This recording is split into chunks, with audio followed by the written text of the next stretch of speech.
So maybe just for some background, welcome everybody, and really thank you for your time. We know that a 2-hour session is quite a lot of time to take out of your day, but we feel very confident that the discussion today will help us to get very valuable stakeholder engagement feedback. And this will be incorporated into our policy brief for the Department of Small Business on how we could increase participation of SMMEs in this transition, and particularly in the water sector. We're doing a deep dive into the water sector today. And we would also like to take the opportunity to do the engagement and give you feedback on how we see different types of barriers that is standing in the way of making the circle bigger, ensuring that we can incorporate more opportunities for youth-owned, female-owned, people with a disability-owned and Black-owned enterprises, because we're all dreaming about this beautiful green economy, but in reality, we are still in a just transition phase, and it's important that there is policy provisions for the inclusion of marginalized groups to participate in the economic opportunities for SMMEs. So today you'll hear the word a lot about LGEs. So we talk about the LGE as a local green enterprise. And that is a type of enterprise whose business is not polluting the earth. They're really contributing to sustainable development. And it's a type of enterprise that we're looking at having activities within the water sector, whether it is a manufacturing business, it could be a service provider, a maintenance, or it could even be someone who is selling products or running a consultancy. So we're looking at a range of entrepreneurs, and we're looking in different types of value streams and different types of water opportunities. We're also looking at some of them that might be developing their own technologies. Right, so this project, just to give you some context, is part of the ECF, the European Climate Foundation, is our funder. It's a fund on international energy, PI, an international platform that's hosted at the Teaching European Climate Foundation. So in short, we talk about the ECF fund, and our project is called the SMME in Just Transition Participation. With me today, I have Buchle as well, who's our coordinator and the host, and I'm the facilitator for the session, Elise Harting. Then we also have Dr. Michael Hector and Dominique Ramos. Okay, and I would really like to encourage you, if possible, to introduce yourselves in the poll or in the chat, because it's also always really nice to see who's in the room, who's the kind of stakeholders that we've invited today. So this is the program for today. I'm going to do a brief introduction in terms of the workshop outcomes that we've planned. And then we're going to go over into a few stakeholder presentations. There's also going to be SMME presentations. We really would like to hear the SME voices. It's really important for us that they feel heard and that we also get a good understanding of the day-to-day business challenges that they are grappling with. Then we're going to go over into a green business barrier discussion. So from our team, Dominique will be leading the discussion. We've done extensive research over the last 4 months, looking at different types of business barriers. We've analyzed a green business barriers survey that was run with the Department of Small Business last year. And we've done a number of interviews, and we really want to make sure that we understand the green business barriers correctly so that we can address them and we can make concrete policy recommendations that could be taken up by the Department of Small Business for consideration, and also the other national stakeholders that are actually supporting entrepreneurs within the water sector. All right, so this is our team today that I've mentioned, and our workshop outcomes just very briefly. We really want to make sure we identify correct opportunities for SMEs, in the water sector. It's not the energy sector, but we've done the previous workshop, we've done the energy sector. Next month, we're also going to be looking at the waste sector. So those are the 3 sectors that we're focusing on a very deep dive, and we're also looking at the linkages between energy, water, and waste. We want to unpack green business barriers. again, it's the water sector, and then we're looking at policy interventions. And we also want to really make sure that we foster collaboration between different stakeholders. So I'm quickly going to go over the program. The next section, we're going to hand over to Gillian from TIPS, and she's going to be talking about opportunities for SMEs in terms of a transformation perspective. She's going to be taking us through insights into the water sanitation industry master plan. She's going to be talking about the trade opportunities, procurement budgets, and also localization that could lead to support for SMME participation, and innovation opportunities and technology standards and required certification. So we're also looking then forward to welcome the panel. The panel, we will be asking Lucky from the IRCD group to talk about access to finance. Then we're going to be talking a bit about social impact investing and also his experiences in running the very well-known Invalisi program for Green Matter. It's a water sector program supporting youth entrepreneurs. And we want to talk about a bit of the access to markets. So we've got Green Cape here, our corner. We'll be talking a little bit about a water desk insights. And we've got a representative from WRC, the Water Research Commission, that might provide some inputs for us today. We understand that the team is in the Northern Cape. They've been deployed there, so there was a bit limited resources, but they are sending some representatives. And then also we want to talk about some business development incubation programs. So we've invited Netsiki to talk about the Manzipreneur Water Program. It's 300 youth that they participated in the program under Youth Bridge Trust and the Presidential Unemployment Stimulus Program. We've got Karen here from Green Matter, and then we've got representatives from the NBI, and they run the IRM program, where they're also supporting a lot of youth in TVET colleges, so artisans with plumbing skills. And we also want to just understand a little bit about that program. And then we're going to just have an engagement session today. We might not do the mural, but we want to just run a couple of polls and interactive opportunity for discussing and unpacking the barriers. And then I want to just conclude by the end with the signature issues that's been raised in the session so that we can get a good summary and the way forward. All right, so I'm going to now hand over to Gillian. And Gillian, you're welcome to share your screen. I'm going to stop sharing my screen, where she's going to take us through some insights. Okay, let me just try get the stop sharing. Yeah. Okay, so over to you, Gillian. Thank you, Elise. Let me put the presentation on. Yeah, we're really looking forward to your insights, and we're really very grateful that you've been able to spend the time with us today. Is that coming through? Yes, it's loading. There we go. We've got it. Thank you so much. I'm also going to just stop my camera for now, just to make sure that we accommodate everybody with their bandwidth. Thank you. Lovely. Good morning, colleagues. My name is Gillian Chigumira. I'm a senior economist at TIPS, working with Elise and our other colleagues. In the last couple of 5 years, TIPS has been involved in a number of master plans, national master plans, and sector strategies. And particularly for this topic, we were involved during COVID 2021 to 2022 with the Water and Sanitation Master Plan for the DTIC. So I worked with 2 other colleagues, Gail Montmason Claire. If anyone has questions, I'm not too sure if you'll join us today. So I'm just going to take you through the work we were doing with the Water and Sanitation Master Plan, and I'll tell you kind of where it is at the moment.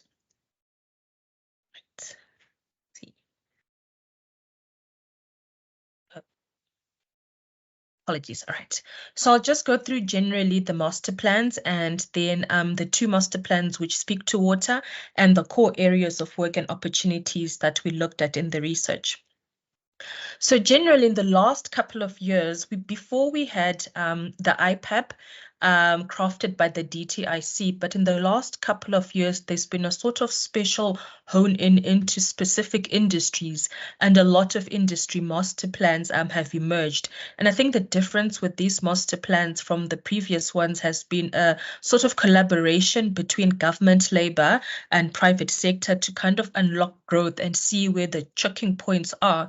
There's been a lot of resources as well put in by the private sector in order to do the master plans and the research, and then a lot of areas of intervention, collaborations, and commitments. So these are just some of the examples of master plans. There are quite a lot out there. Some have gone forward and are in implementation phase. For example, the steel master plan, clothing and textile, the sugar and poultry.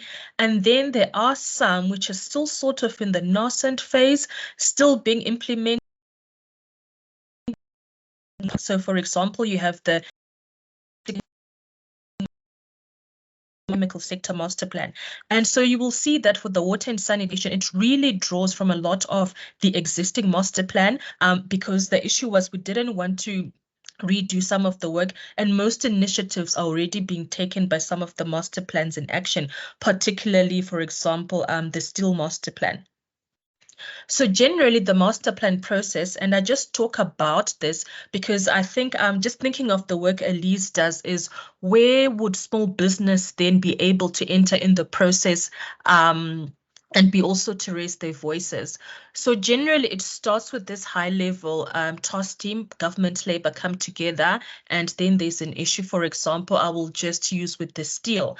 And then master plans start with the research, and a lot of extensive stakeholder dialogues are held and sub-dialogues. So maybe most of you are probably also involved when we were speaking to people in the water and sanitation master plan. So in the third part, most master plans have task teams that break up objectives and issues. So for example, in the water master plan, although these task teams are not yet set up, one would look at, for example, what's happening with small business, what's happening with trade, what's happening with innovation, R&D, what is happening with export promotion or transformation or green industries, or for example, how can we get retail and to procure more locally. And so usually the minister then appoints a facilitator who is able to make commitments and agreements. So for example, as I said, with retail buying more local goods from small business or for example, from other industries. And then what happens for like now with the steel and poultry, you get a project management unit that's helping in implementing and tracking process. So the water master plan currently is at phase 1 and 2, where the research has been done, stakeholder engagement was done. It sits with the DTIC Green Industries desk. And I think this is one of where, you know, if people still, so it's a living, breathing document, if anyone still wants to add.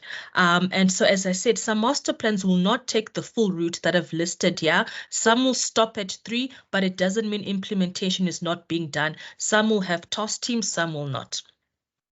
So essentially, there are actually 2 water and sanitation master plans. The first one was with Department of Water and Sanitation in 2018, and this was really looking at the responsibilities and roles in the water sector, particularly to water security and equitable access.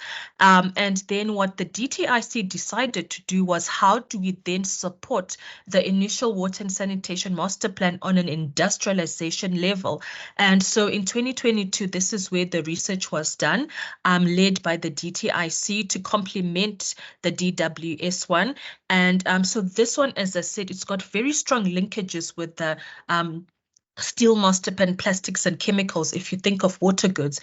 And then also it focuses on manufacturing, your components, your equipment, your pots, what's happening there, because then it feeds into the DWS master plan, and we just want to support industry and reignite industrialization. And also, you know, we really want to push sort of more locally goods available in the market. So as I said, it is very involved with other master plans at the moment.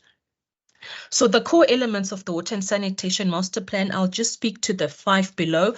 Most of the master plan normally look at 6 pillars. However, as we go on through the years, you will find out that there are issues which are added. And again, I'm really happy Elise spoke to me last week, because I realized in some of the master plan, there isn't a specific pillar for support for SMEs. It has just been a broad support for the manufacturing sector. And I think these are some of the feedback we actually need. So the 6 pillars are the skills, retaining skills, industry competitiveness, and capacity utilization. I think a very big one for the water industry has been the importing, the substandard import, promoting exports, and particularly the R&D and certification and standards. And I think a big one is the infrastructure spend and procurement processes. So generally, if we're looking at the water and sanitation master plan, it cuts across many, many industries. I think you have a lot of services and engineering. And then if you're looking at your abstraction level, you're dealing also with cement, with OEMs, with machinery. And then if you're also looking at abstraction and storage, this is where you have your plastic and iron pipings and valves, and pumping machines and some boreholes. Similar with distribution. And then if you're looking at water use and management, here you have all your sanitation ware as well, whether be it iron, steel, or ceramics, in plastic goods, and also your water management if we're thinking of water efficiency meters as well, and if you're also thinking of your reservoirs and tanks in terms of storage. And then you also have the treatment phase where you have all your chemicals going on, and also where you have issues of recycling, beneficiation, and this is where we also have the laboratories, the membranes, and the chemical sector coming in as well. So I'm just going to go quickly through because it's quite a huge monster, this master plan, as it cuts across. So in terms of the research done and the phase that it's at, it's been looking at developing and retaining skills. And I think these are also very important if we're thinking of developing SMEs as well. I think they're very essential skills needed in manufacturing and maintenance of equipment and services. And, some of our questions was how then can people enter this field and support localization? If you think about it, in the new National Treasury budget, they were saying they want to create 20,000 jobs through the 139 billion commitment to water infrastructure. And so how does this also translate then in developing retaining skills within South Africa? So there are some current initiatives which are already existing, which the Water and Sanitation Master Plan also wants to enhance. So you will find out there's been some work streams with Department of Higher Education and NBI. And also SAICI also has begun the mentoring program on engineering.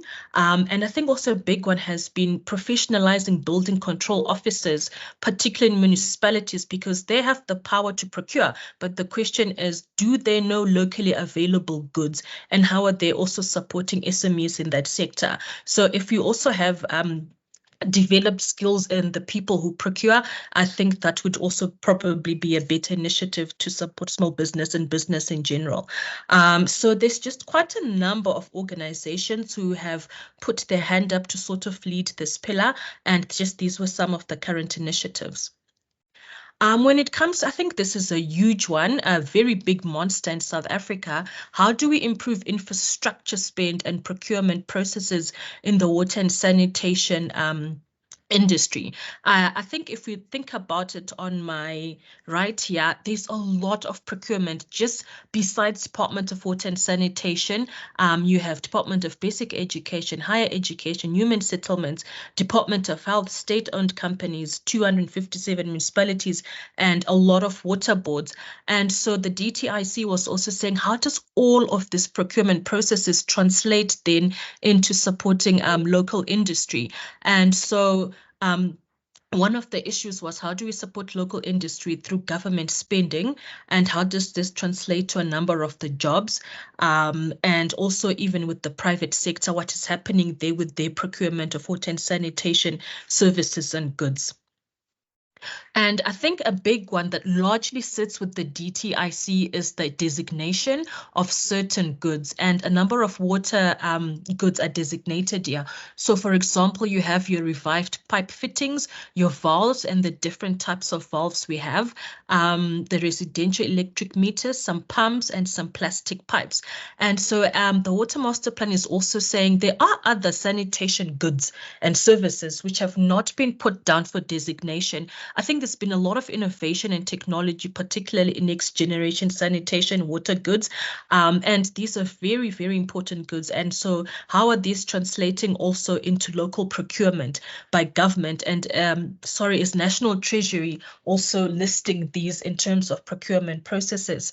So the essence also is to add a number of water and sanitation goods that are there to the designated list, because then all government departments and state-owned entities would have to procure more locally goods. Now, in terms of local procurement, as I said, I think there's so many issues. It's a big monster generally, but the constraints we uncovered, just some of them, were the issues in tracking tenders, tenders which are not linked to supplyment development programs, because what the master plan was also saying, it's no use putting a tender where someone just imports the stuff and gives it to, for example, I don't know, building RDP houses in the water infrastructure, but it's not translating to development programs and supporting SMEs as well. And I think also some of the tenders, that there hasn't been sort of like an innovative mind of new products which are coming out. So these were just some of the list of what the master plan wants to address, but not alone. As I said, it will have to be with a lot of other government departments and see what's happening there. So there's been a little bit of current measures and some listed for the future. I know proudly SA has been on a campaign of locally procuring locally goods, and then there's been some action also by EOPSA working with ITEC to review and elaborate water and sanitation product designations that I spoke about earlier, and just to improve sort of state capabilities in identifying water services from business, small business, big business, and also a push. I think a big one is with National Treasury as well on the procurement and fast tracking the adoption of innovation. And in I think a big one also was written in incorporating in the building and regulations of using some of these technologies within the systems. And again, I think a big one, as I'll speak to it later, was strengthening import regulation. As I said, there's nothing worse if government is procuring goods which are important and not supporting local industry. So just moving on to the next one, a huge aspect was reducing cheap standard imports. So we import a lot of, so I've listed 6 goods here. I've just tried to put them in order. So in your water and abstraction, you've got your plastic pipes, iron, steel valves, pumps, your chemicals, in water storage, your plastics, and we import quite a lot of goods amounting to about 29 billion rand. And this is also saying, how then do we have import substitution that also supports business in South Africa? So if we just look at this, the opportunities of reducing and replacing some of the imports, you can see here on the bubble that a lot of the goods we import is your water abstraction, as I noted earlier, all the pipes, as well as the water purification, sanitation ware, and then your water meters, and then some water storages. And as you can see, a lot of our inputs are not even within Africa or the SADC region. A lot of them are coming in from China and the EU. And this is where a very big issue was, how do we also support local industry and reduce all our imports? And so some of the initiative, as I said, they're under different master plans. It's water and sanitation cuts across everything. So the Still master plan really has been going ahead in a lot of things. I think they're more established than the plastics master plan, because there is the local content compliance unit that kind of looks at what's coming in and auditing and giving certificates then, so that you'd be able to supply state-owned entities. And I think this is important. But also there is opportunities. I think quarterly, they do meet with SARS and to look at what's coming in, what goods are coming in, are these substandards, what penalties are there, and some pre-surveillance systems just to make sure everything is in order. So I think this is also where I think, Elise, a lot of the quarterly meetings they have, where can small business also enter and come in and say, of the things which are important, what can we make as well, and how can we be supported? So I think there really has been a very big constraint with imports. definitely eroding some of the local market shares. And I think a big one was because some of the imported goods are of poor quality, you end up having so much poor service delivery and breakdowns. And then we're back to square one procuring imported goods. And this is a lot of money wasted, which could be channeled again to local manufacturing. And I think a big one SARS has been working on is under invoicing and misdeclaration and dumping that's been happening in that part. And then before, I think I have 3 more slides. And then there's also the issue of promoting export of local products. And I think a very big one, I'll speak to it later, is issues of standards and certification in order to access some of the markets abroad, be it in SADC Africa or other countries. And so, there are other issues that we might not be able to fix, like non-tariff measures, but there are other issues where, we can be competitive and be able to export competitively.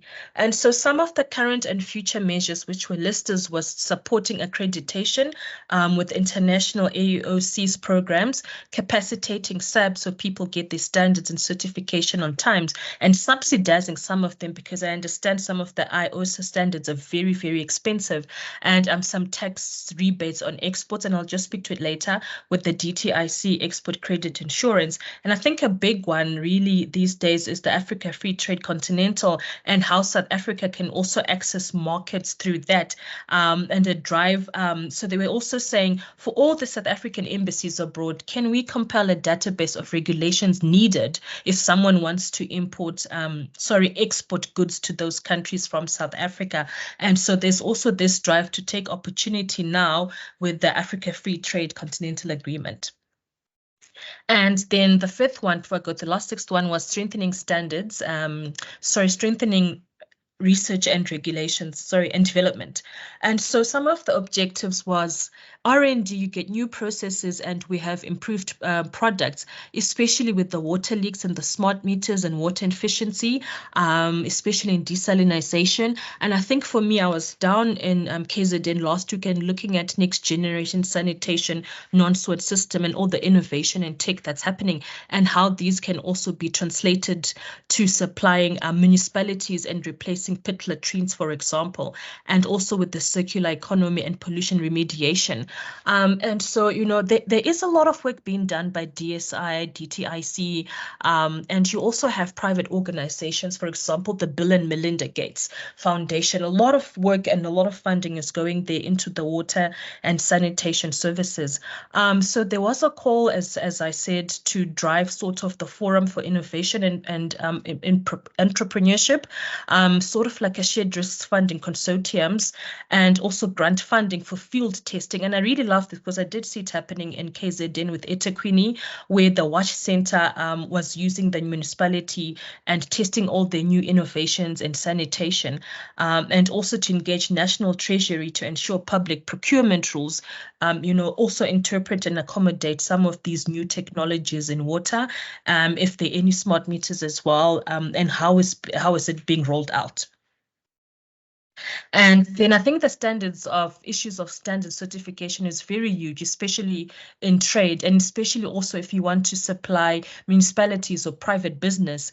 And so the objectives was, how do we get testing and certification capacity and fill up the constraints in order to supply the market. And issues of enforcement is very low because then you also have substandard imports and the issue of cost of certifications. And I think some things are really macroeconomic where you have long waiting time with SANAs and how are these going to be resolved, and issues of skills and standards and non-compliance, because then if people are not complying, then they're using substandards and it's also not supporting industry. So the call was to sort of close the gap between the standards and what's happening with available testing and the centers there. I know that there is the watermark has been developed and it aids in validating product compliance. Then it's much more easier as well in dealing with tenders and procurement with government. But I know that WRC has been very involved in developing accreditation protocols, particularly for some of the water and sanitation goods. And I think for some of the sanitation, the SANS 3500.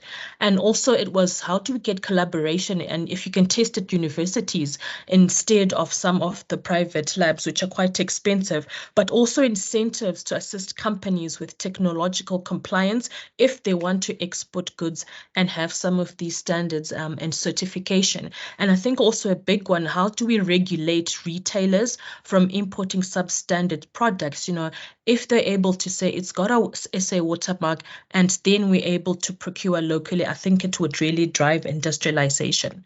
And then the last one was capacity utilization. There's a lot happening with the industry, a lot of reduction in capacity utilization. I think generally, even thinking with the utilities and high electricity costs, companies really are not doing well. There's a lot of happening there. And so some of these issues are being taken in the different master plans, as I said. So you'll find steel valves and pumps under some of the master plans. And so the issue was, how do we sort of solve some of these problems? I mean, if you just look at pumps, there's about 120 firms, but only 62 really manufacture, and the rest are important. And so the master plan is looking at also, you know, how do we then revive some of these industries, because it's such a huge industry and we need to leverage from government procurement. And so the master plan is looking, as I said, at designating as much as they can in value chain localization, also determining price bands so that if it's retail, if it's private, if it's government offices, you know, they're not putting high price bands for SMEs or other businesses, which are unjustifiable. Also, there was a drive for trade unions to support Proudly South Africa and buying some of the South African goods. And I think a big one was also, how do we help brand owners and retailers identify products from SMEs that are locally being made? Because if you're sitting as SPAR with 1,000, you know, where do you get this information? How is it also translating to helping small business? And so lastly, it's just the DTIC trying to use some of its incentive with other departments in assisting the water and sanitation industrialization. And the blue ones are the larger ones that sort of speak to water and sanitation, especially the Black Industrialists Program, the IMSA program, and then in innovation, the THRIP program and SPY. And then, as I said, especially for export promotion, the marketing and investment assistance one, and the sector-specific assessments. And so these are just some of the tools they currently have, but also working with DSI, IDC, and water and sanitation to sort of kickroll start industrialization in the water sector. So this is all I have. The research reports are online. You're happy to see them. Please let me know if you need anything. And as I said, I think in Elise speaking, it's sort of then who do we speak to at the DTIC in terms of opportunity. So I did say it sits with the Green Industries desk. And as I said, people are free to contact TIPS as well, as it's a living and breathing document still in action. Thank you. Oh, fantastic, Gillian. Thank you so much for setting the scene for us. I really feel more confident that there's a lot of consideration given to the role of SMMEs and market participation and lots of support programs. I think what I can also maybe do is for all the participants afterwards with that slide with all the different programs, and I'll put that in the email also, especially for the SMEs in the room. It's been really helpful, and we were running a poll just to ask people, how confident are you feeling for the visibility that there's opportunities for SMEs in the water sector? You might be a research institution, you might be an SME or a business development support organization or impact investor. Feel free to cast your votes. It is anonymous, so we won't attach any names to that. It's just to get a sense of how people are feeling. So next up, I would like to ask Akona from Green Cape, who's representing the water desk. Akona, thank you so much for joining us, and I'd like to hear your insights in terms of SME opportunities that you see from the water desk side, the market intelligence that you've been doing. So I'll hand over to you, Akona. If you'd like to share your screen, you're very welcome. Thank you, Elise. Thank you for the opportunity. Okay, thank you. I am Akona Charlie, and I work in the water and sanitation team at Green Cape. So I'd like to take this moment and present the water sector market intelligence for SMMEs. that mainly highlights some of the business opportunities that exist in this space and some recommendation on how to enter the public water sector market. Let me just quickly do this. Okay. So for those who may not know who Green Cape is, so this is just a slide that introduces Green Cape, just a brief intro. So Green Cape is a non-profit organization in the city of Cape Town in the Western Cape. And we work in the intersection or interface between business, government, and academia. And what we're really doing is that we're trying to promote, or we strive to promote, economically viable green technologies that can lead to investment and investment and job opportunities. And also we're working with these different stakeholders so as to get a deeper understanding of what barriers they are facing on a daily basis and try and come up with ways to eradicate such barriers. The public water sector market, this is the largest market segment in the water space. So this is where a big investment is, and this is where like great opportunity lies. It's just sometimes, typically it's usually just a bit tricky for some businesses to tap into this space due to like stringent procurement legislation that currently exists, and some criteria that's needed for businesses to meet in order to acquire public tenders. So there's a recommendation then, especially for SMMEs, to maybe try and work or partner with businesses that already meet the criteria set out for bidding on public tenders.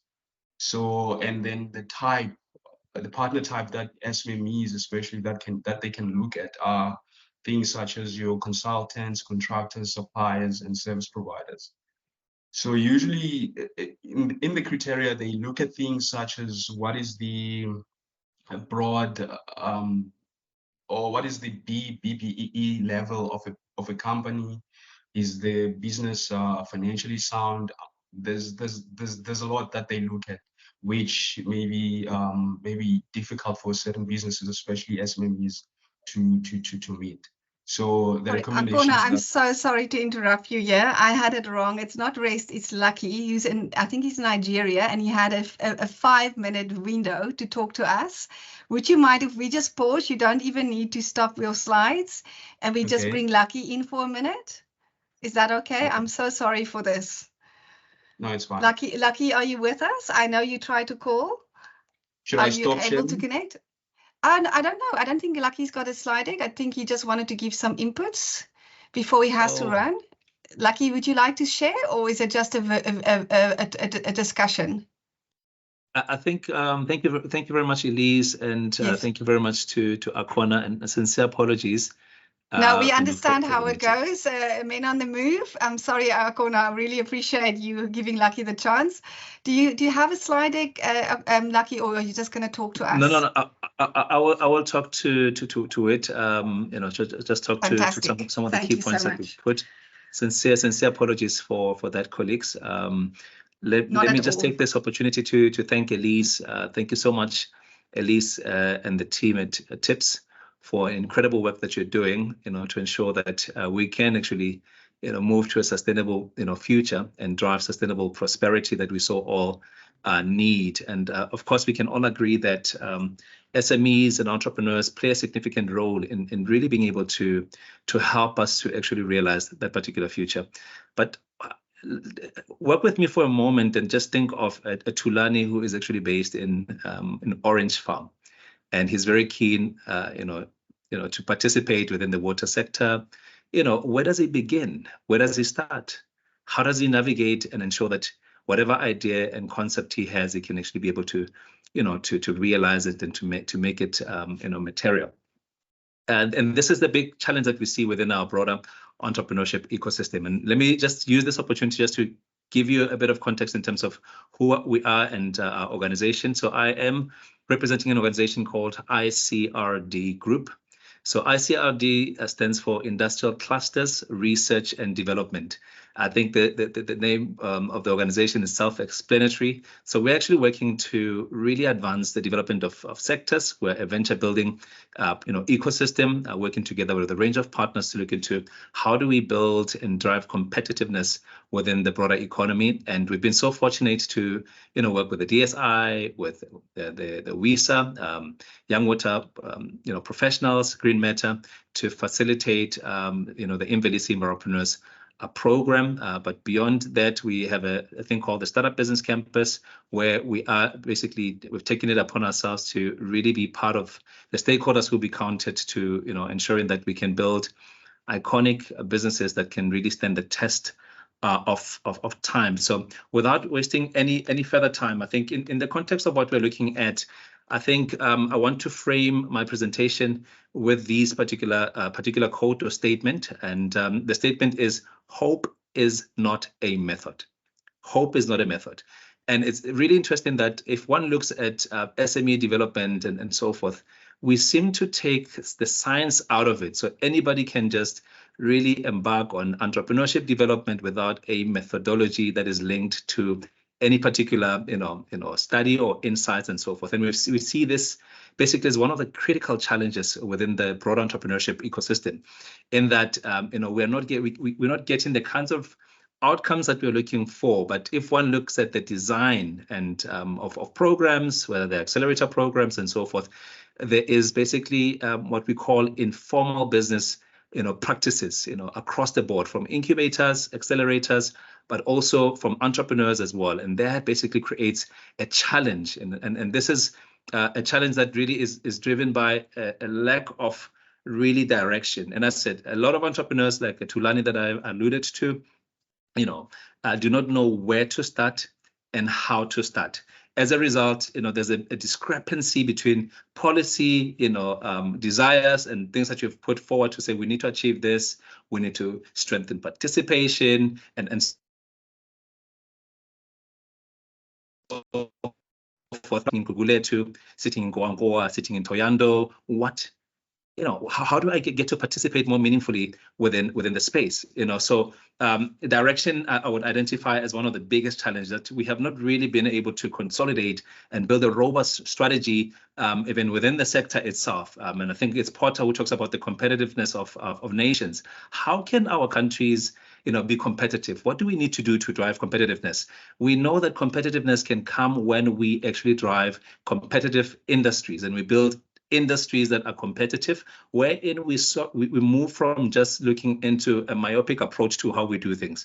The just transition should not be something that we do because it's a tick box exercise, but the just transition presents a great opportunity for us as a country to build a robust economies that can ensure that our people participate more meaningfully within each one of the sectors. And I think the water sector is a critical sector, that presents a number of opportunities. I'm glad that the previous presenters and Akwana as well is going deeper into what we can potentially do. And I'm hoping that my quick remarks and presentation will somehow give and answer the question of how that disconnect between how an entrepreneur can be able to participate and access opportunities that exist within the space.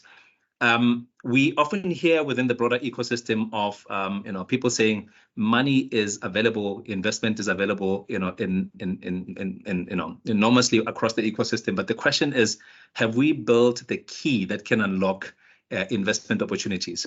Do we set up entrepreneurs already from the onset to actually be able to follow a methodology? Because to build a business as a methodology, and hence I said in my earlier statement, we are not following a methodology, and that's why we're not getting the results that we're getting. We desire. If I look at mining, there is a particular way, if I am to mine for lithium or whatever, that I need to follow. There's a process. And processes are what you see missing within the broader entrepreneurial ecosystem. So we do a cut and paste, taking a program that has worked somewhere, but without looking into the context, because a lot of our issues are context-based. And they being context-based, it means that we need to approach them with a deeper understanding of how our contexts actually work. So direction is one area that I feel like it's really critical. Entrepreneurs don't know how to start, where to start. So there's a need for skills and critical skills that can ensure that they can be able to set up properly. One of the things that we've looked into is really the venture building model. We don't have venture builders in our country. At least we need to amplify a lot of that to ensure that we can build companies more robustly. Countries like Germany, their journey of SME development runs for about 7 years. So entrepreneurs and to build solutions within the space, it's people will be incubated for about 7 years. Hence, you find that after that 7-year period, these companies can potentially even list. They can actually attract the right kinds of support because of how they have been, they've been developed. The other challenge that we see beyond direction is coaches, that we have a challenge in the context of having what we call signature coaches. We have people coaching, everybody basically is coaching within the entrepreneurship ecosystem and so forth. But if you want to look into our coaching in terms of also how we write business plans, develop business models, develop business cases, can a coach basically say, confidently that, I have case studies in my last year that, I demonstrate that my business plans that I've written for an entrepreneur or written with an entrepreneur has been able to actually, or they have been able to actually acquire the necessary funding. In most cases, you'll find that, we write these great business plans within the space, but they are not really aligned to what investors are looking for. So we need to strengthen them in ensuring that people who actually coach entrepreneurs are actually qualified to be able to do so. Hence, we talk about signature coaches as key part of what we're talking about. And the third point is basically the methodology. As I said, there has to be, a methodology around how we acquire funding, how we build companies and so forth. And in most cases, what we are seeing is that we do business in an informal way.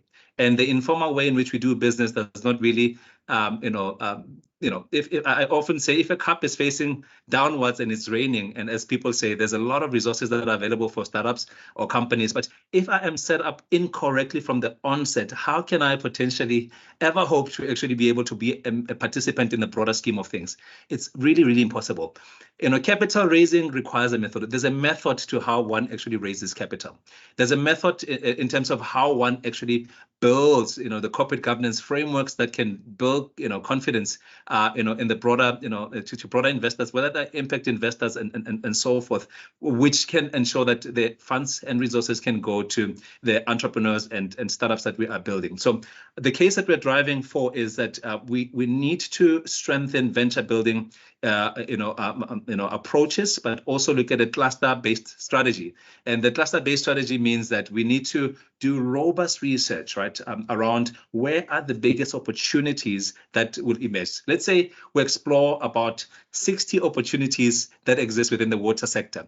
And out of those 60, we can identify 3 or 4 major opportunities that can have a breakthrough, for us as a country, but also as a region, and wherein we can actually be competitive. Because a lot of our stuff, we do them really in silos, but we're not thinking big picture. We're not actually creating robust opportunities that can ensure that there can be broader participation, but systematically, and we can build opportunities that can attract investment. So informing direction is very important. So our methodology and our approach is really around where do we want to go? Where should we be going? What is the science saying to us in the context of where we need to go? Can we build IP portfolios within that particular space?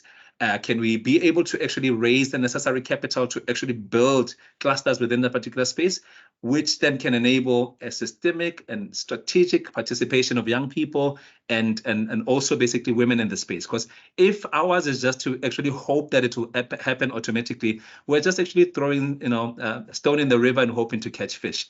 And that has been the issue with us in terms of what happens within the policy space. That South Africa has some of the most beautiful policies, but how do we translate policy into results on the ground? It's really basically taking these kinds of approaches that we're talking about. We are competing not only with ourselves, South Africa is within the water sector, but we're competing basically with the world. We're competing also with the world. How do we consolidate what's happening within the SADC sector, build something solid that can build competitiveness within the space, build a center of excellence of sorts that can really be able to pioneer groundbreaking solutions that will actually not be a social responsibility. Unfortunately, a lot of the narratives and conversations within some of the circles are usually looking at this just transition from a social responsibility point of view, tick box exercise. And unfortunately, if we look at it from that point of view, we are going to miss out on a great opportunity to really build robust economies that will help us to be able to move forward.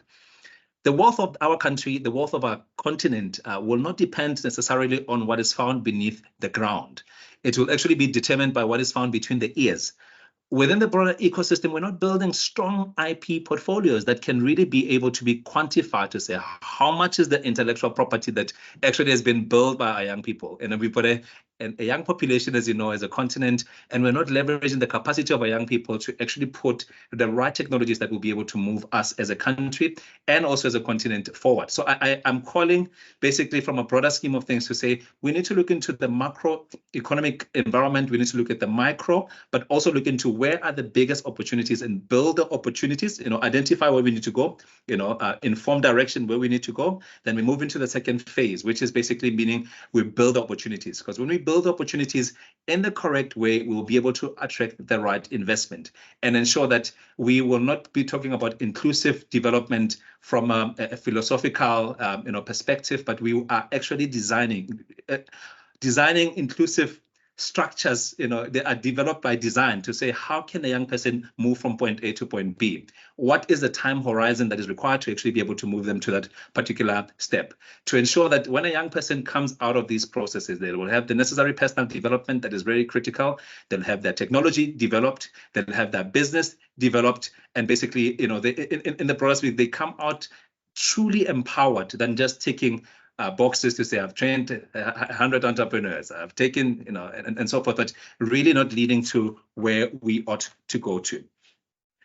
The reason why we are highlighting this is really that we've seen growth on the continent on an ongoing basis, and every season we've got new terms that actually become very trendy and so forth. But how do we ensure that this transition that we're talking about will actually be a just transition as we talk about it? Because some of the 5 characteristics of the growth that we've seen on the continent and we continue to see has been jobless growth.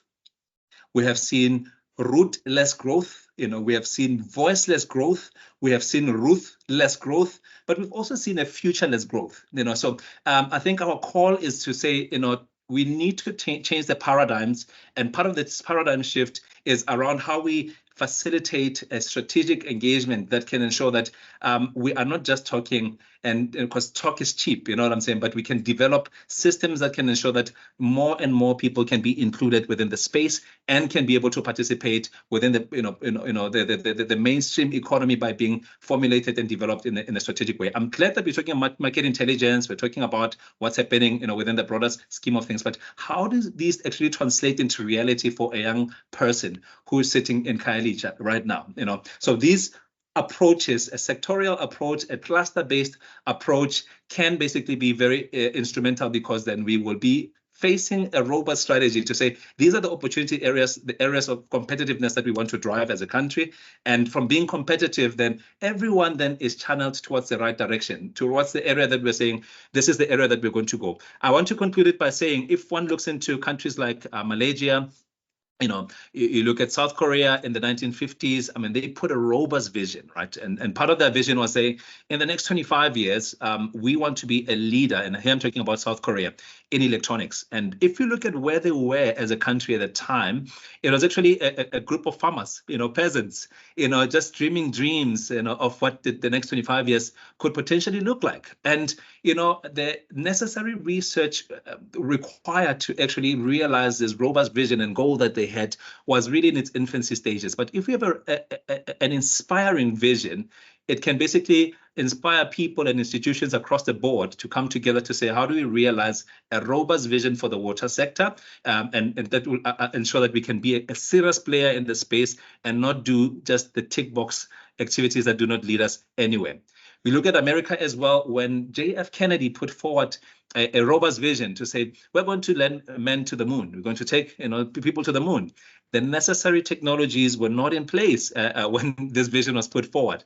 But because the vision was strong enough, it inspired people to be able to move forward. And that particular dream and aspiration was achieved within a timeline, but very systematically, there was a method to the madness, and having a method basically means that we can move forward. So for us to be able to move forward to ensure that we have this inclusive growth that we also need, we basically need to really evaluate what we're doing within the SME development space, within the entrepreneurship development space, and ensure that basically the resources can really be able to move forward. Because we typically think of entrepreneurs as they start, and this was what I was talking to with one of our colleagues here, to say, you know, we don't value ideas, and not valuing ideas is a serious challenge, you know. So we need to really value ideas more and ensure that we can build the necessary intellectual capital and an intellectual property portfolio that can be evaluated so that our startups are not starting bankrupt, but they can use that IP portfolio as leverage as they engage with prospective investors and partners. To wrap it up, you know, the Invalisi program as well, I think it's a critical, you know, initiative within the broader ecosystem, because it is addressing a very fundamental gap. A lot of investors, a lot of people within the ecosystem, they play a little bit late in the value chain, and there's a very important role where, you know, is this ideation, getting to ideate in the right direction, you know, getting to leverage some of the tools that are available, you know, within the space, you know. So we need more people who will play a role in the ideation space in the early stage to guide the entrepreneurs to the right direction. Because if you guide entrepreneurs to the right direction, we are going to ensure that there's a stronger pipeline that can be able to leverage some of the investment opportunities that do exist within the broader ecosystem. That you can have signature coaches who understand the space and, you know, walk the journey, you know, to take young people through this particular process and ensure that basically the necessary capital can be able to flow. Entrepreneurs require access to markets. They require access to finance. They require access to business support services. They require access to technical skills, and they also require access to psychosocial support. You know, so all of these need to be put in place to ensure that, you know, we can actually move away from just dreaming dreams, but actually make dreams a reality. So I hope some of these high-level ideas and thoughts that we've been able to share with you today have been able to add our little 2 cents in the bigger scheme of things, but we'll be happy to take this conversation further and ensure that we can contribute more. And thank you so much to the TIPS team. Thank you very much, Elise. And I see my colleague Karen is also on the call for this opportunity. And I hope basically that you know, we can see this being a policy in the near future. Thank you so much.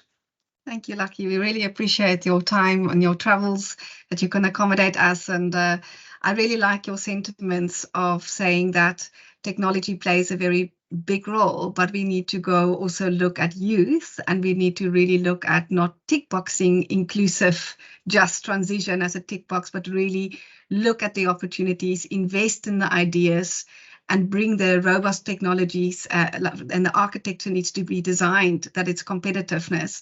And I like that you also bringing to the table here for the discussions today is, how do we solve this problem? Because it is a problem. It's a big pain point. The reason why TIPS is looking into this is because it's a pain point. And we have some other stakeholders here today after the market intelligence and the master plan to bring in their voices. We've got other incubators also working in the space with youth, but we also have a couple of youth that's going to be talking to us and tell us, I hope Guguletu is here already, but she will talk to us later to say she's completed 11 business development support incubation programs, and some of them has been in just transition, and she's still stuck. And we want to understand, why is she still stuck in the Eastern Cape, being youth, in the green economy? So this is really what we're trying to get to the roots of these problems today and give the voices in the room. But we're great to see that the ecosystem cares, that there's momentum, there's energy in the ecosystem to resolve this puzzle collectively. And from TIPS side, we're trying to see what fundamental policy recommendations can we make that could also be implemented with a very strong team, that it's not just sitting at a beautiful policy, but it's truly practical and it can be implemented on the ground. Akona, I'm going to hand back to you. I'm very sorry for this interruption. It was very rude from me, but I understood Lucky was traveling, and I just, Rest also had a problem this morning between 2 meetings from Indalu. But I'm going to hand over to you, Akona. Thank you for your patience with me. Okay, thank you, Elise. So I'm just going to continue from this slide again. So as I was saying, the public water sector market is the largest segment in the water space. This is where the biggest funds are spent. This is where, again, greatest opportunity exists. It's just that it's difficult for some businesses to tap into this space due to criteria that's needed for them to meet for public tenders and stringent procurement legislation. So then the recommendation is that for especially smaller businesses is that they should partner up with businesses that actually meet the criteria set out for these public tenders. And the partner types that then you recommend are maybe consultants, contractors, suppliers, and service providers. And you can find them on these links here. So I know this is just a screenshot, but this document you can find on this link, on this resource page. So if you can follow this link, it's going to take you to this document that has this table, and then you can click on these links to learn more on how to get in contact with some of these partner types that we've written down. Can you see? Thanks, can you see Sakona. Yes, I can see that resources, and I'm happy. I'm gonna access the slides from you, and I can also distribute it to everybody, because I do believe what you're saying, visibility in where the support is sitting, it also needs to reach the entrepreneurs who's looking for the support. So thanks for that. I'm going to take you up on that, Akona. I can see your next slide is the water efficiency in farming and agro-processing. Okay. Yes. Okay, thank you. So now just to highlight a few opportunities that we think exist for SMMEs without having to partner with some other businesses in the space. So water efficiency in farming and agro-processing, it's a very important thing. Farming and agro-processing, they are the biggest water users. So things such as monitoring, remote sensing of how they are piping works, it's very important for them to try and realize some savings in this space. So people who can develop like software, hardware to help these businesses realize water efficiency and energy efficiency as well, can realize business opportunities. So there's also like energy efficiency on the next slide, which also highlights, it's just a few things that I've listed here, but there's a whole list that maybe you may know. So things such as replacing compact fluorescent bulbs with LED lights can help companies in the agro-processing sector especially realize some savings. And then there's opportunities that arise with new property developments due to increasing demand of green star buildings. Because with these buildings, there's also a requirement for water efficiency tags and then energy efficiency technology. The barriers here are usually just the lack of awareness, innovations, and some developers of these buildings. They just don't understand what's the benefit of having to install some of these technologies in the first place. And then the last one, it's in the topic of wastewater sludge beneficiation. So there's a lot of sludges being produced across the country. It is not beneficiated, so it usually just lands up on landfills, and it's just waste. So certain people with ideas can use it to produce biofertilizers that can be used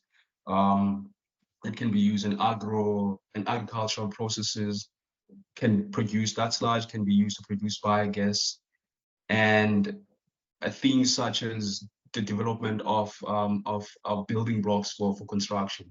So you can see that the green bars here, or the green section in the bars, this is sludge being produced by different parts in each provinces except the metros. The red section in the bars, it's sludge that's produced by metros alone. So you can see that the metros produce the majority of the sludge. This is sludge that's being produced per day, and it is not beneficiated.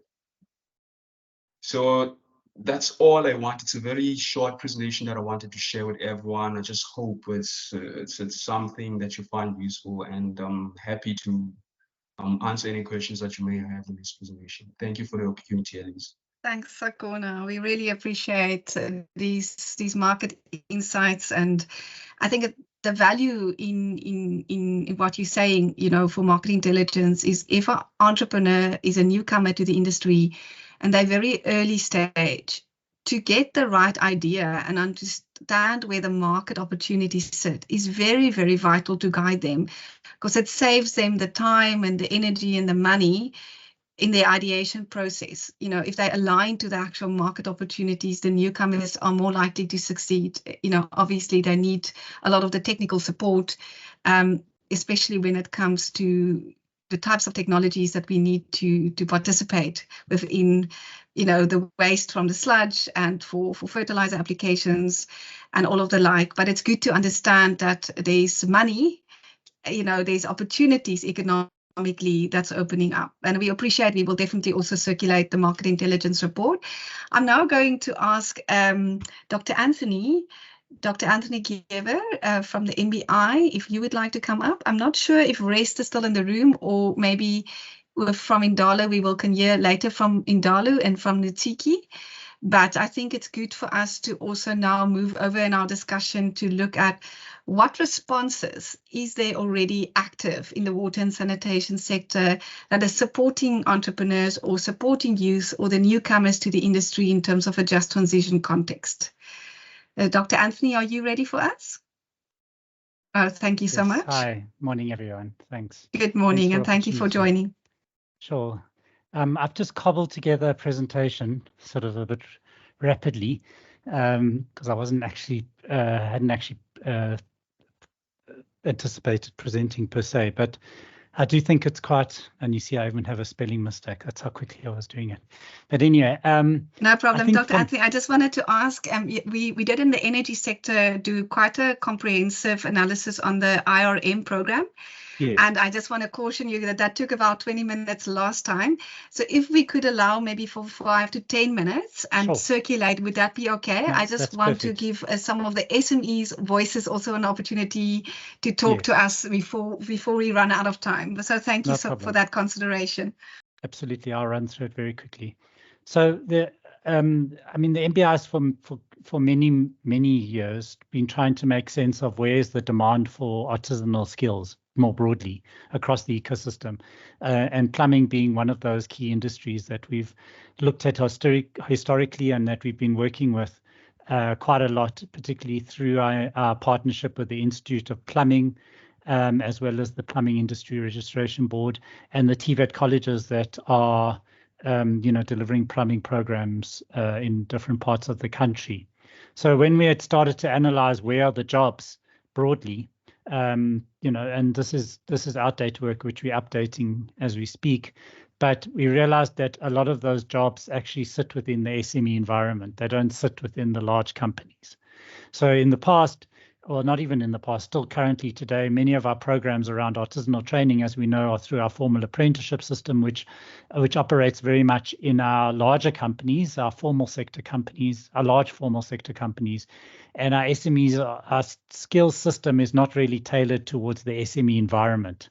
So SMEs don't really run formal training programs. They definitely don't run apprenticeships or learnerships, but they also don't run even other kinds of formal training programs. So a big part of our focus was to how to work with the plumbing industry to create more workplaces, to increase the number of workplaces that can train and employ young people. And to do that, we needed to create programs that were more aligned to what plumbing businesses actually needed. And that was part of the work that we did. So in this analysis, you can see, which is analysis actually that TIPS did, when we looked at the enterprises that we were working with, we found that the majority of them are informal. The majority of them are own accounts. So it's like a single person business, and maybe they just contract or work with individuals on an ad hoc basis. And the majority of these plumbing businesses don't have formal qualifications, post-school qualifications, let alone in technical programs, technical certificates or technical qualifications.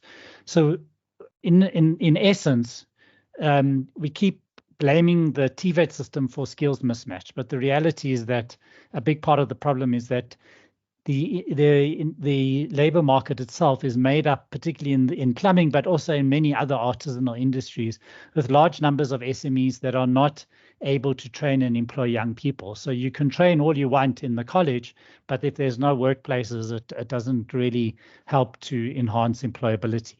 So we realized that a big part of our focus has to be on strengthening the SMEs themselves.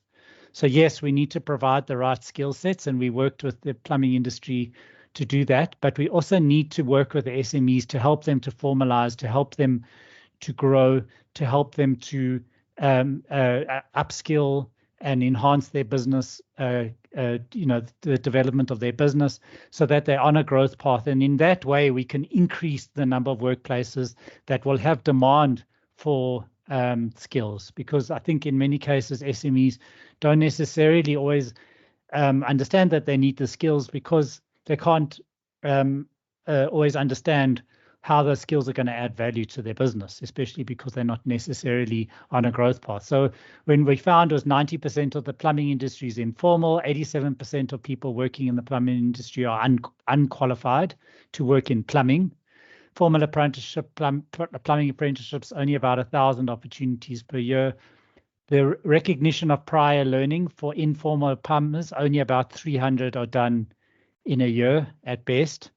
But more than half of the plumbing businesses are not employing. So when you look at this scenario, it's very difficult to create a kind of conditions, for meaningful training and employment and growth within the plumbing industry, and we needed to tackle some of these sort of elements. So we built, on the one hand, a program around how we recognize new pathways into the plumbing industry, right? So that we could create alternative ways in which young people can be trained and transitioned into plumbing businesses. And we started very much with the formal plumbing businesses through our partnership with IOPSA and their various member companies.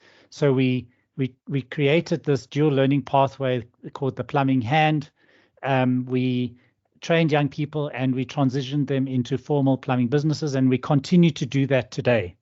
But that's only a small proportion of the plumbing industry, right? So what we needed to do was also be able to work with what we could call the informal plumbing industry, or and plumbing industry operating out of the township economy that aren't necessarily formalized and don't necessarily have the capacity to train and employ young people. So on the one hand, it was about how we're going to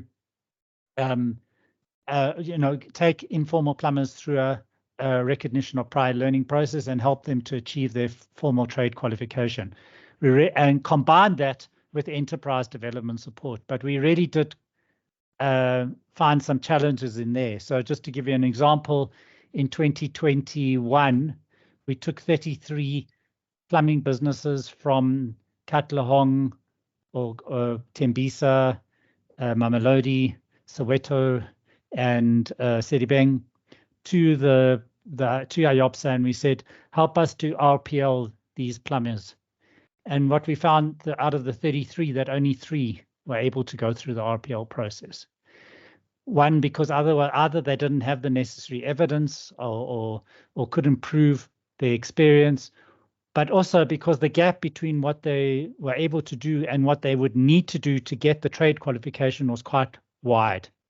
So it might be that many of the SMEs have been doing specific elements of the trade, particular parts, particularly if they're working in a domestic environment and maybe they're doing specific things.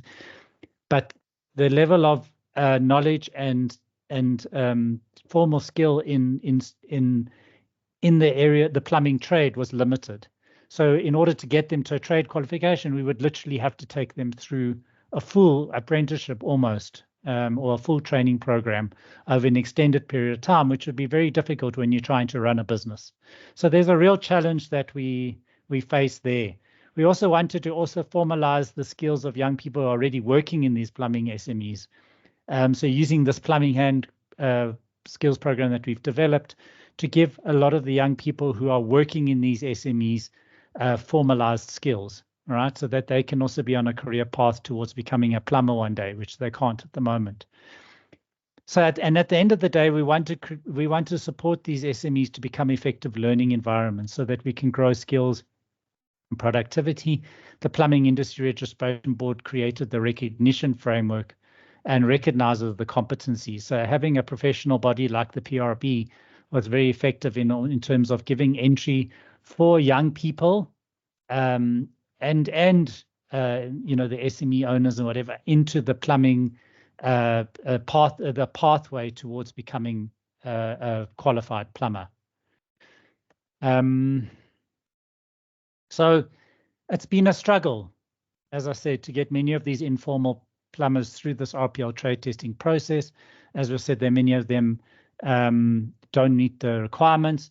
The new skills programs, they offer a good pathway towards a trade qualification, and that's been a very positive thing, and it's worked really well. And we've had multiple iterations of that program, which we're delivering through TVET colleges in Ekurhuleni, in Tshwane, in Umfolozi College in Richards Bay, eSeKhaweni, in the Western Cape, in the city of Cape Town, and up the West Coast. So we really are starting to grow out the number of young people who can now be formally trained and have a different entry point into the plumbing industry that they would not have had before, and that they can now work towards becoming a plumber, right? And what we found is many of the plumbing businesses that we're placing these young people with are retaining them because they've got them for like 9 months in a workplace learning program.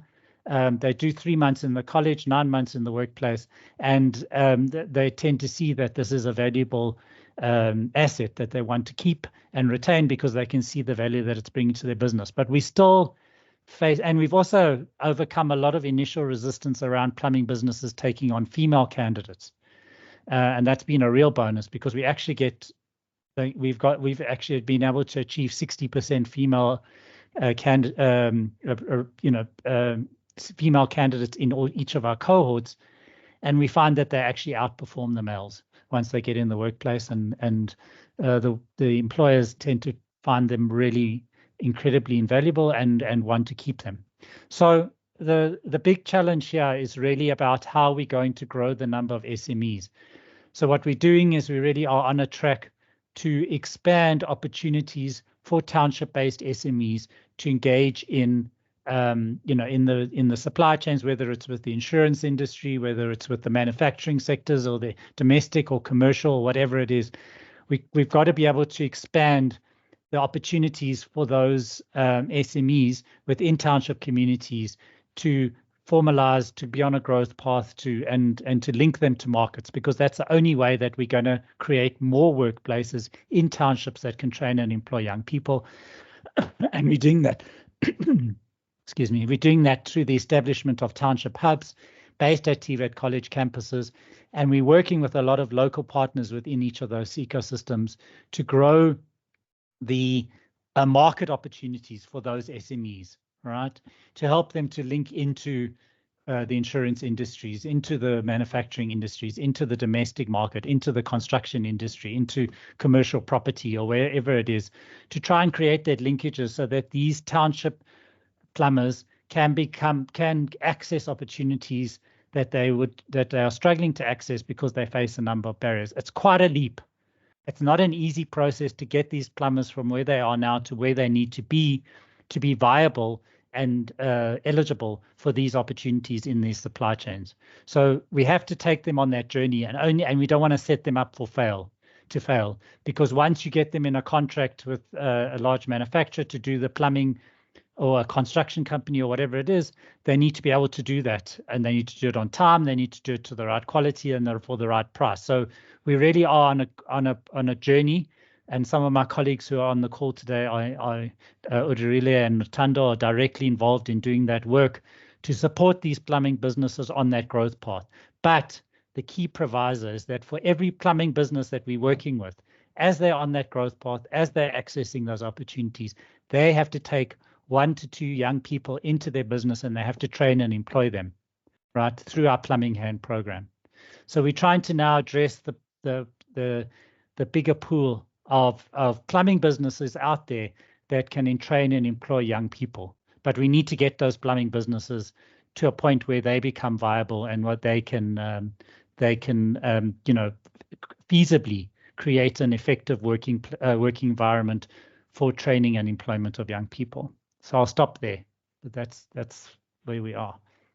Thank you, Dr. Hewers. That was incredible, and I really appreciate the approach, how you are really looking at a national footprint. You're really looking at the big picture of this game plan, of this, it's almost like a green economy game changer, you know, in terms of the water sector, and the fact that you are also recognizing the role of women in the plumbing sector. I think from an inclusivity perspective, the capabilities and creating space and opportunities for women, female plumbers is really fantastic. I really appreciate that, and I think, and then maybe just one point is that one of the things that we do in all of the programs that we work with, whether it's with the SMEs or the young people, is to help them to be able to identify and pivot into opportunities in the green economy. So there's always a focus on whether it's solar water, water management, more responsible water management, et cetera, et cetera. So always finding opportunities, particularly with SMEs, where they can niche themselves, where they can create new products or solutions for the market, particularly if they're entrepreneurial, so that we can actually help them to be. So you don't want to have 30 plumbers all competing for the same pool of opportunities. You want to be able to niche and differentiate yourself, and definitely the green economy and the challenges around water and management of water and obviously the energy crisis that's associated with that, becomes quite a useful hook through which we can help SMEs find new opportunities as well. Oh, that's brilliant, because I've also seen with Day Zero in Cape Town during 2018, at that point I was with Sarebi, there's a renewable energy incubator, and we had them in our energy section. We had a Day Zero initiative, and I think one of the most successful interventions was actually a big function. We had a marketplace at Old Mutual. We invited all the plumbers. We invited all the property developers, like the Trafalgars and the Grove Points, whose specifications they procure on behalf of big estates and properties.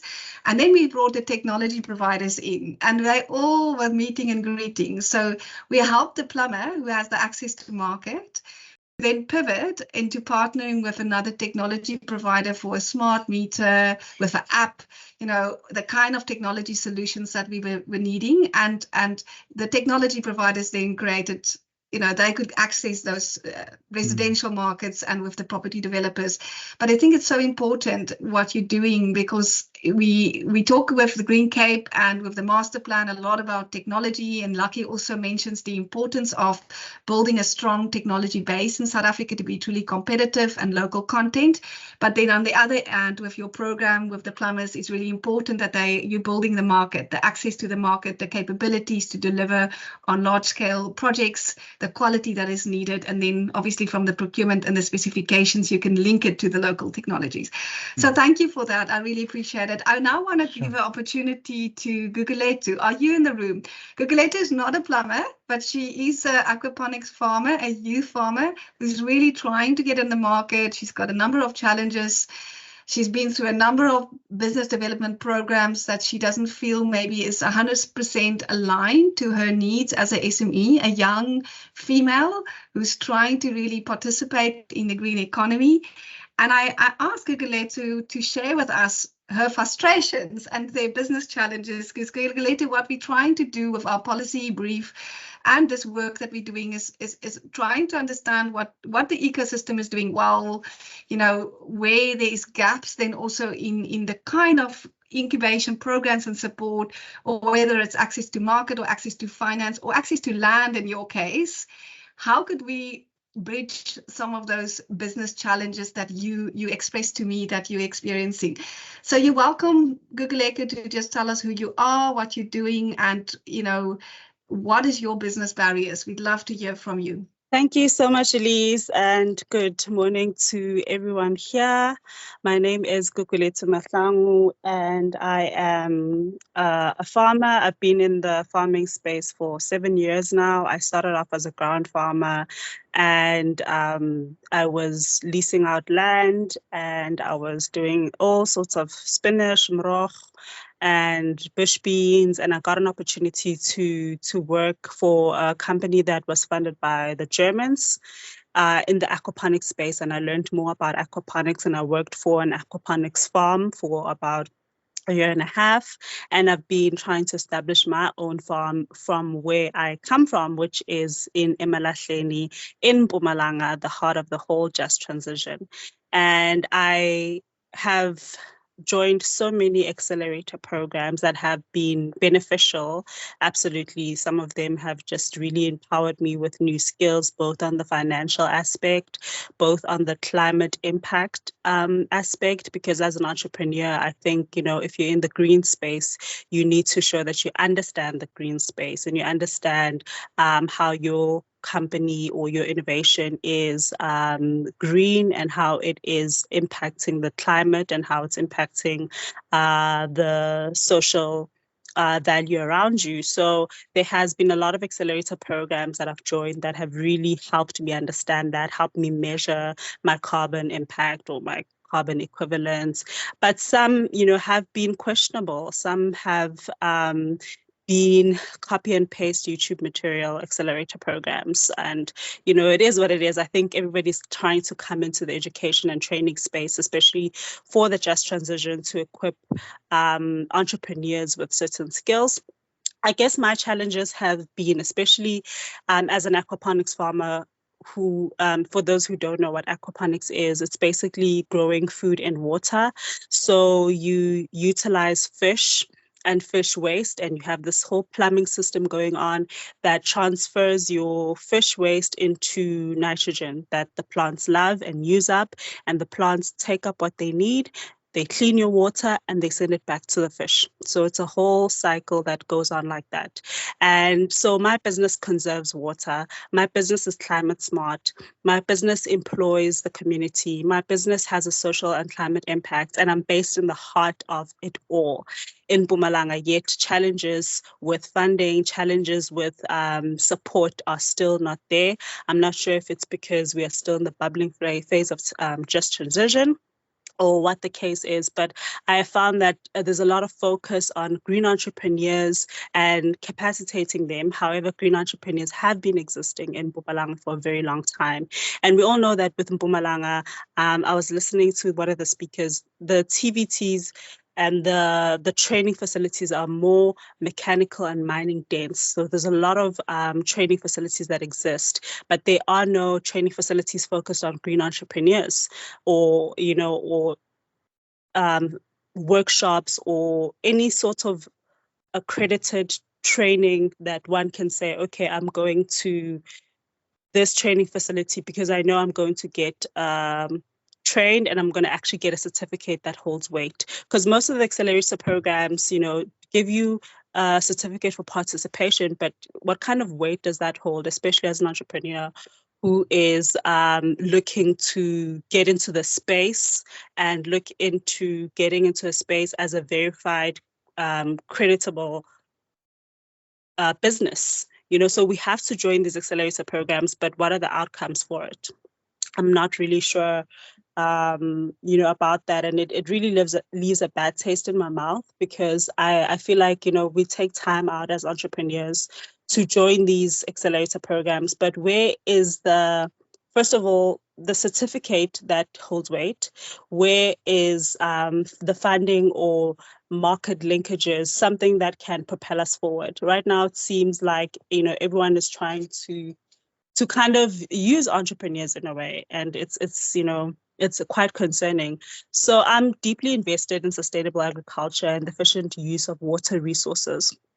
And I've been looking at innovative ways, especially for Mpumalanga, and as a person born and bred in Witbank, you know, to be like, how do I extend myself when it comes to the water crisis? Because we don't drink our own water in Mpumalanga. We have to either boil it or you have to go buy it, because we know that the mining industry has been contaminating our water. Our water is high in chlorine because it's being treated, and the water treatment facility has failed some of the assessment. So we are well aware of the water crisis in our area, and as entrepreneurs, we try to ensure that the food that we grow, we utilize clean water. And I've also been trying to look at ways of water treatment in my region, of saying how can we grow crops that can clean the water. And I was actually advised by my mentor to look at rice paddies as well, and sweet beans. So as an entrepreneur, I'm very interested in the water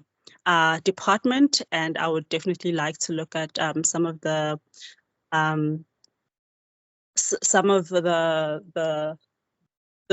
green capes and tips ideas and policies around that. And so yeah, I guess my business seeks to address challenges of water because we are offering innovative solutions for food production and water conservation. But my commitment and the potential impact of my business, I've really encountered so many barriers that I think is hindering my progress and growth. And the primary challenge, to be honest with you guys, is securing adequate funding.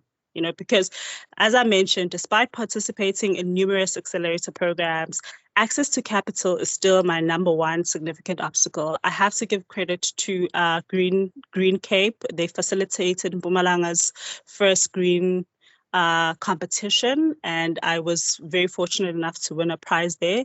And also Indalo, because I think Indalo is here, they facilitated Climate Launchpad, which helped me understand how to measure my climate impact. So there are programs and accelerator programs that are really, I think, very key in green entrepreneurs' journey.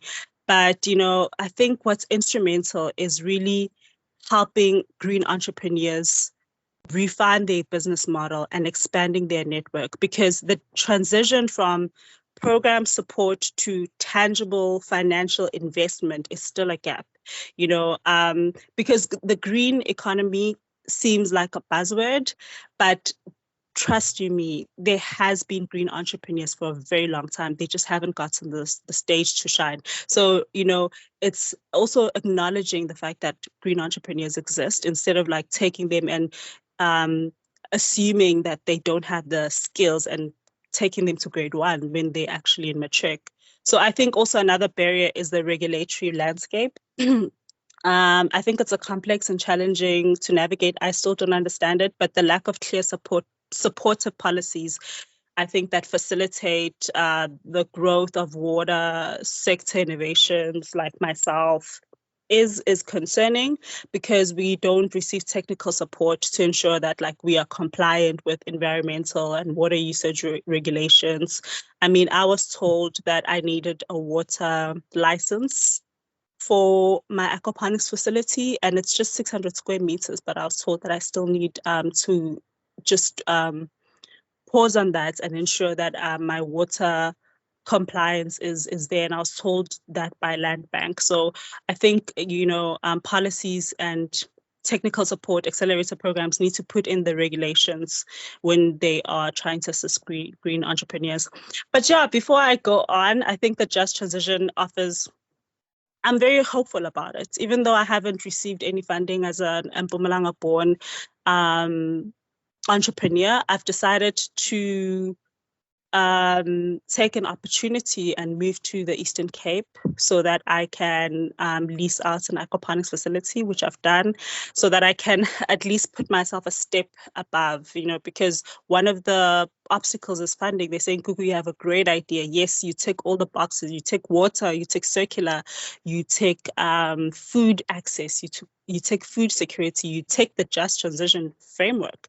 However, I don't know how to help you in terms of the money, so I've decided that, okay, let me actually go somewhere where I can prove that the concept works and at least have financials to up my game and be a very attractive candidate for investment. So that's where I am now. But I definitely support the Just Transition, because I think, the economic growth from Mpumalanga is really needed. And growing up in the mining sector, the mining has done a lot of damage, but the mining sector also raised us. So how we're going to change that to a green Wakanda, as Elise loves to say, is very important. And I think one of the speakers mentioned it. It's all talk, it's beautiful. The policies are there, they're beautiful, but the implementation is far too slow. So the path to harnessing the just transition framework is exciting, but I think we can do more work to, first of all, find the existing businesses that are there, and also help capacitate them to a level where they are refining what they've already been doing, and also to build more training facilities in areas like Woodbank, because there's a lot of training facilities for mining, but that's all getting phased out. So anyone here with a business flavor and taste, I think you can look into Woodbank and really build green workshops. So I don't really want to keep it, I don't want to be. Hi, can everyone hear me? Okay. Yes, we can hear you. Debbie Downer, but I think the top 3 issues that, as a green entrepreneur, that I would like to highlight today is the fact that green entrepreneurs do exist. The water sector needs to be better understood by green entrepreneurs that are in the sector, in terms of ensuring that their businesses are refined and they are inclusive in the just transition requirements. And the last one is to support, and I guess let's put our money where our mouth is. So yeah, that's what I'd like to say, Elise. Thank you so much for the opportunity. Thanks, Gugulethu. You've given us so many thoughts and has spoken true entrepreneur, even given us a business opportunity for a training center. I really appreciate your insights. You've touched on so many elements, and we want to make sure with the policy brief and influencing policy at TIPS, especially in this case with the Just Transition SMME inclusion, that we want to scale. We want to make the circle bigger at the end of the day. It's really important for us to listen to the entrepreneurs' voices, to understand your challenges on the ground, because you know best, and we want that voice to come through within the policy that we're putting on the table. So we really, really appreciate on everything you touched. And I agree with you. I think the money discussion is really important. Access to finance and strengthening financial inclusion. We did 2 years of work on that, and every time we get back to speaking to a green entrepreneur, and you're right, it's not a new thing. Entrepreneurs has been there for a very long time, but how can we better strengthen access to finance, and also then access to market within incubation programs, which is often missing as a KPI for what they need to deliver to their participants. Thank you for that. I want to quickly give Chantal also a chance. Sorry, Gugulethu, you would like to say something else? Thank you for showing your face with us. And I'm sorry you had to move to the Eastern Cape in terms of land, because it forced you now to move to another area where you could lease land, because you were not able to access that in Mpumalanga. And that's a very important. It's important because it moved you geographically to a different place where you wanted to stay in this land, to improve your viable product so that you can get more bankability and credibility to appeal to your funders. So I'm sorry that had to happen, but we hope that with the interventions, the world can change to get you back into where you really want to be and where you want to operate and scale. Thanks for that. Chantal, are you ready for challenges? Chantal is incubator at the Future Female Business School, and she's had a couple of experiences in terms of manufacturing, and she's looking at her own technology development as a local entrepreneur. So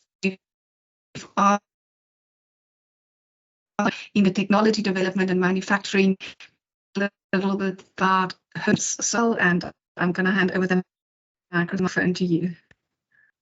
Fantastic. Thank you very much, Elise.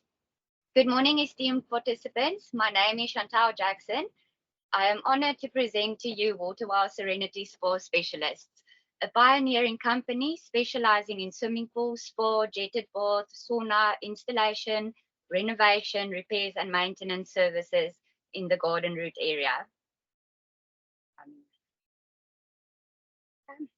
With a steadfast commitment to promoting environmentally sustainable business practices and creating tax-paying employment opportunities for youth and women in the domestic recreational water facilities industry, WWSSS aims to stand at the forefront of innovation and community upliftment.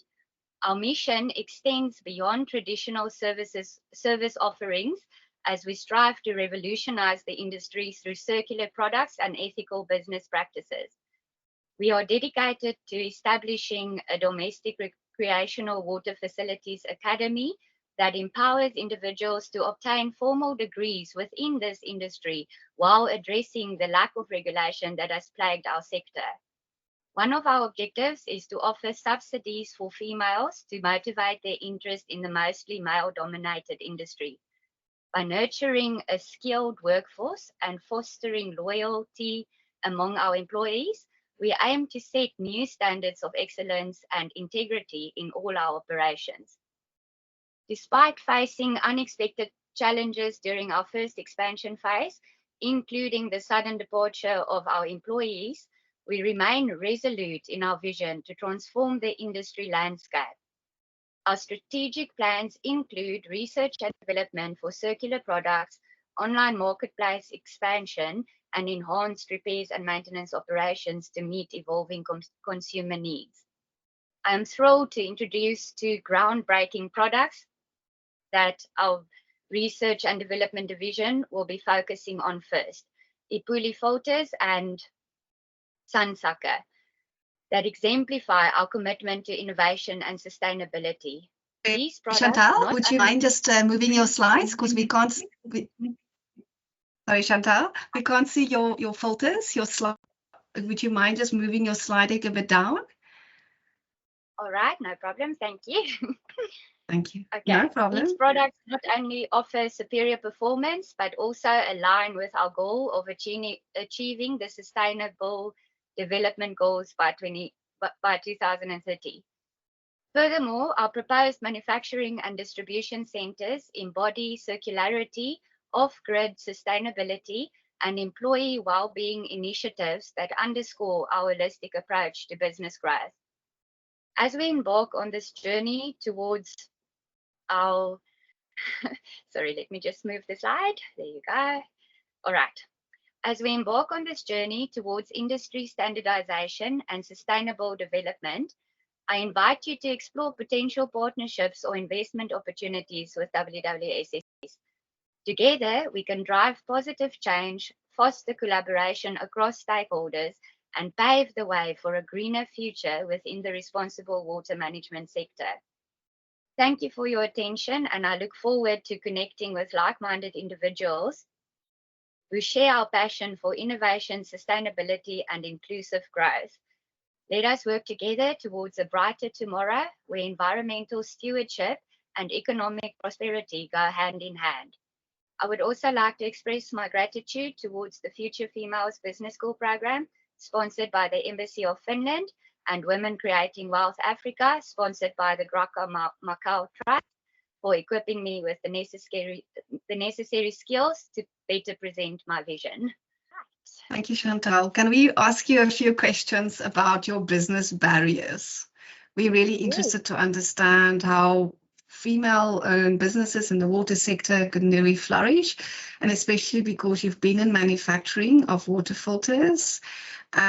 You've had some challenges running a factory, but also with your product development challenges. Could you maybe just elaborate a little bit more?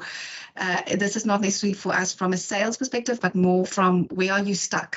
If you can share about the actual business being a bit stuck. Yes, we have. I specifically have had a lot of challenges over the years. I have done multiple applications for funding, and as a woman, I found that in this specific sector, people almost disrespect women in the sense that they don't think that we have the knowledge that is required in order to pursue this industry.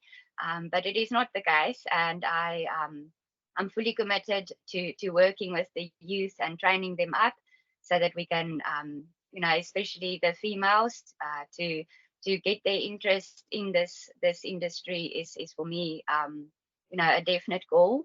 I haven't had a lot of support, I would say, from some of the funding has prohibited me in that they don't.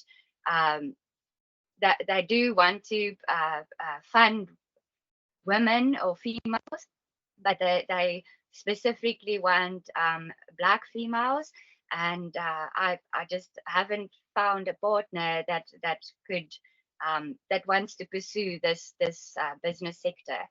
The filters that I want to design is replacing the cartridge filters. So, the employment opportunities in manufacturing in South Africa, if we open a factory in all 9 provinces, we can employ 1,800 women just in manufacturing.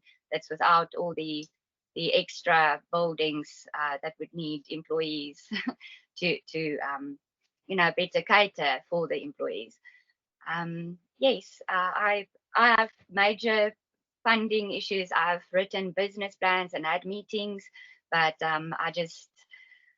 that's my biggest challenge right now, and I have been working diligently to get the company investment ready so we can move forward and make a positive impact in this industry.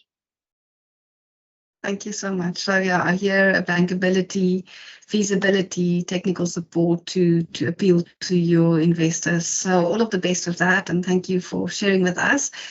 I just want to, if you don't mind, stop sharing, Chantal. I just want to quickly bring a slide up just for wrapping the session. And I know we still have Ntsiki from Youth Bridge Trust, which I'm going to give an opportunity just now. Ntsiki, thank you for being patient with me. I just wanted to make sure that we have an opportunity to engage with our SMEs as well, and not just the ecosystem business development support providers. So just to frame for everybody in the session, so we've spoken about access to finance, access to market. We've looked at the business development incubation programs, and we'll circle back if Ntsiki and Rest can still talk to us. But what we're doing at TIPS at the moment is we're looking at barriers. This is barriers, and Dominic, sorry, I'm going to just quickly mention this, but a set of barriers. And then we've looked at rating the severity level of some of these barriers. And Dominic can talk a little bit about the specific barriers that we've seen, internal and external barriers. So just in terms of our research and our work, we're trying to frame from a policy perspective what type of barriers are sitting there from the SME side to participate in just transition opportunities in the water sector. We've also looked at the energy sector and also linkages between them. And we severity level based on surveys that's been done and interviews. And what we're seeing also then is setting barriers between the different sectors, giving us one picture, and then the waste sector will also give us another picture. So at the end of the day, I just wanted to mention to everybody in the room that from the research that we're doing is really to understand the green business barriers specifically, so that the policy recommendations we can make can address whether it's access to finance, access to market, access to technical support for technology development, feasibility studies, well, whatever the case might be. But also we understand as our research are maturing, some of the findings that's coming to light is that the ecosystem participation from different stakeholders like business development support organizations and incubators are also facing their own set of challenges to scale and to have the right type of funding to actually support entrepreneurs with the needs of where they are. They're also having some constraints. So some of the incubators have really minimal funding, and they cannot extend a financial cash injection or a zero interest loan or financial support. And they're also struggling to work with the fund intermediaries in terms of getting the access to the funding to very early stage entrepreneurs. So I'm just going to ask Natiki if you want to come in here from Youth Bridge Trust. Maybe you can share with us a little bit about the success and also maybe of the challenges of the Manzipreneur program, which was a 2-year program supporting 300 unemployed graduate youth. And it's quite important because these were graduates sitting at home for more than 2 years. They were engineers, they were highly qualified, and how to get them to participate in the green economy. So over to you. Thank you for joining us, Natiki. Lovely to see you. Thank you. Thank you so much, Elise, for inviting us. Thanks to you and your team for putting this together. I would like to share just a couple of slides, if I may, Elise. Absolutely, you're welcome. So that I can, okay. Thank you, Elise. My name is Nsiki Gumbe. I am a board member of the Youth Bridge Trust. And my presentation is going to be brief. I will just take you through. I have one slide that tells a little bit more about YBT and what we do, and then I'm going to talk about the Manzipreneurs program that we ran in 2022 with the Water Research Commission, and also some of the results of the survey that we did at the end of that program. The Youth Bridge Trust is a South African non-profit organization, but you can see from the vision and the mission that the focus is on Africa, not just our country, but the continent as a whole. And we are focusing on young people.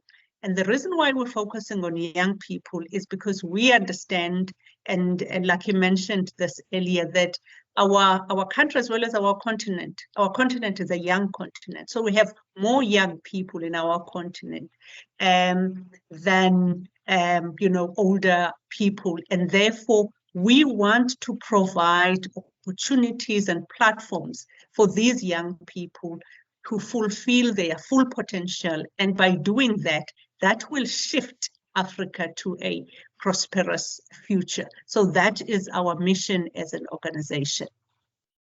And the reason why we decided to focus on the green economy and establish a green economy academy is because we see the need for young people to be exposed, young people in our continent to be exposed to sustainable development knowledge. I think that is very important if we are to take the green economy sector and expand it and enhance it. It's important that the people that are in that space have knowledge about sustainable development.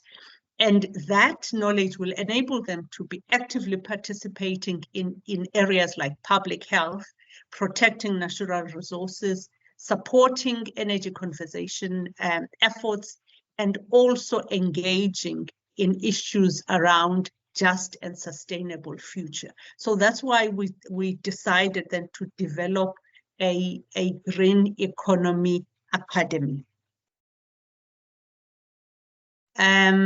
So in 2022, YBT partnered with the Water Research Commission and with the funding that we got from the Presidential Employment Stimulus, we took 300 graduates who were unemployed through a program that we called Manzipreneurs Incubator. And this program was really about empowering these young people so that they can gain a better understanding and knowledge of entrepreneurship, as well as employment opportunities within the green sector. So it was really about job creation as well as exposure to water sector, so that it can broadly support sustainable economic development within the water sector. So we had 300 young people who were part of this program. And interestingly enough, one of them is with us today. Her name is Atleho, and she is from Womandla Enviro Consulting. And it's actually very good to see that Atleho is here with us. So in terms of the Entrepreneurs program, we had, sorry, I don't want to go to that slide right now. The Entrepreneur program has 4 components. The first one is an e-learning component of modules that we provide. The first module is on the fundamentals of sustainable development, because it's important for everyone who who is learning about green matters to know the fundamentals of sustainable development. That is the basis. And then we have a module on responsible water management. We have a module on agriculture. We have a module on energy, waste management, as well as construction. And then once they finished that e-learning modules component, then we took them through a business development support, which was in a form of group coaching. And then when they completed that, they went on to attend master classes that way facilitate, or that way where we invited industry experts, like from water, from construction, from agriculture, to come and present to these young people. And then the last component of the program was then the business plan and business pitch competition, where we help them to put together a business plan and to pitch for funding. There's a point that was raised by Gugulet, which I think is a very important point that should not fall in between the cracks. And that is the point of accreditation. And I'm raising this because YouthBridge Trust feels very strongly about offering accredited programs. For instance, we have a future farming program, which is a national certificate that is at NQF level 4. But the point that I want to make is that as we are talking about, the green economy and the things and all the elements that are needed to make this sector successful, we also need to make sure that the education sector, particularly the SETAs, are on board as far as this is concerned, so that they're able to develop relevant unit standards and qualifications that are aligned to what we're talking about here. Because for organizations to offer training that is accredited, there needs to be unit standards and qualifications on the National Qualifications Framework. So the SETAs need to be the SETAs that are relevant as far as the green economy sector is concerned, need to be on board and need to be actively involved in getting qualifications and unit standards quickly, so that they can be training, and young people who finish the training have a qualification or a certificate that is solid and that is nationally recognized. I thought I needed to raise that because it's a very important point.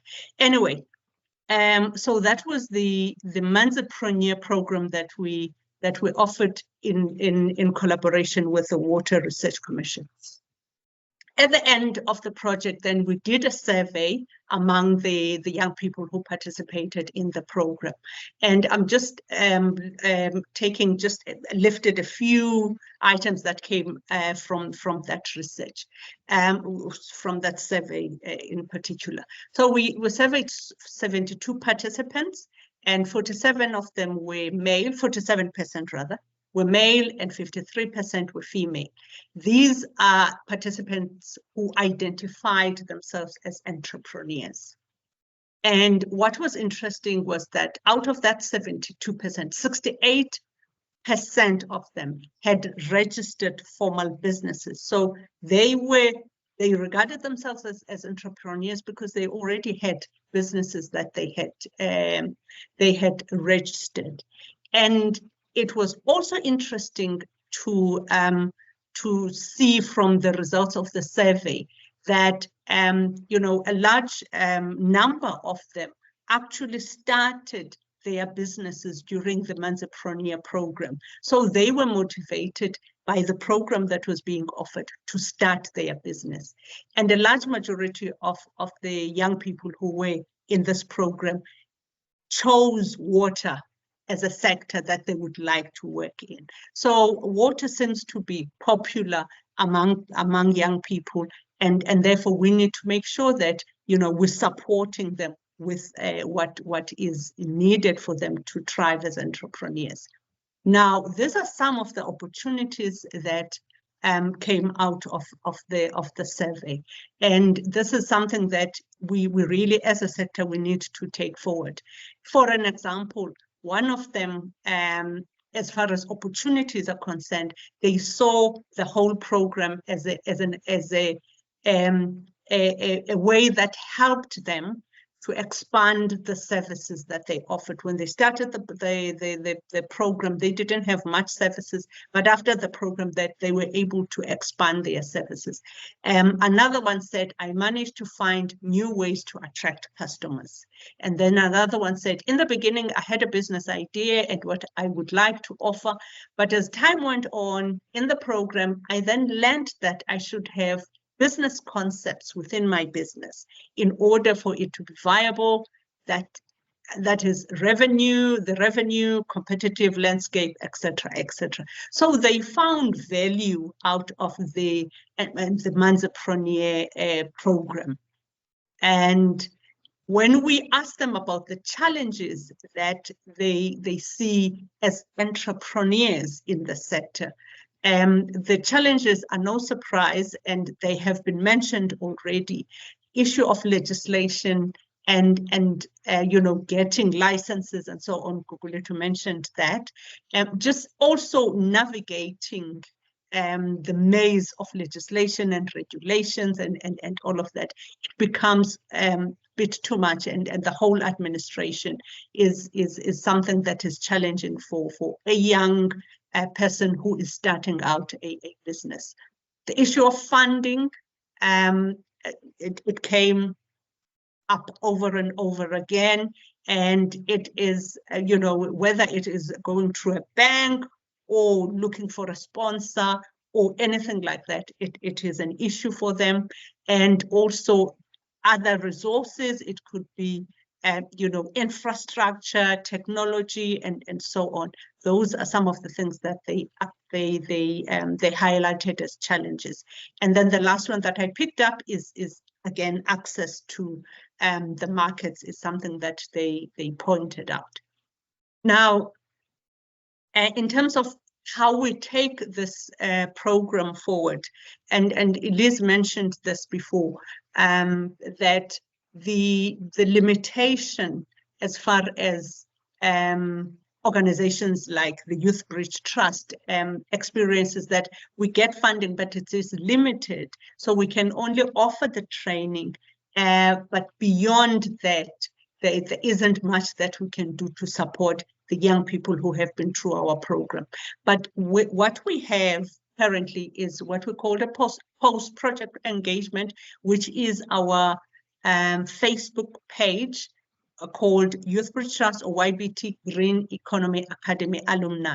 So those who have been through the program, you know, have that space where they see opportunities. As we get opportunities, we share them via this Facebook page, and we also keep them informed and also interested so that they can keep up with developments and what is happening in their sector. So that is basically what we have been doing as far as the Manzapreneur is concerned. We are now running or about to run a project with Caterpillar Foundation and Mutsabelo Digital Hub in the Free State. And this is really the point that Elise made earlier on about the importance of collaboration and making the circle bigger. We can do this if we collaborate with others in order for us to scale programs like this so that we can reach more young people and we have an impact. So in the Free State, we will be training 50 youth on the Green Economy Academy. And we're hoping that we can get more partners coming on board so that we can be able to really expand the impact as well as the reach as far as this program is concerned. Thank you so much, Elise. That is all that I would like to share. But I also want to say that the case study, the Manzapreneur case study report is available on our website. That is the website address. If you want to know more about this project and the results, you are more than welcome to visit our website. You will find the information there. Thank you very much. Elise, back to you.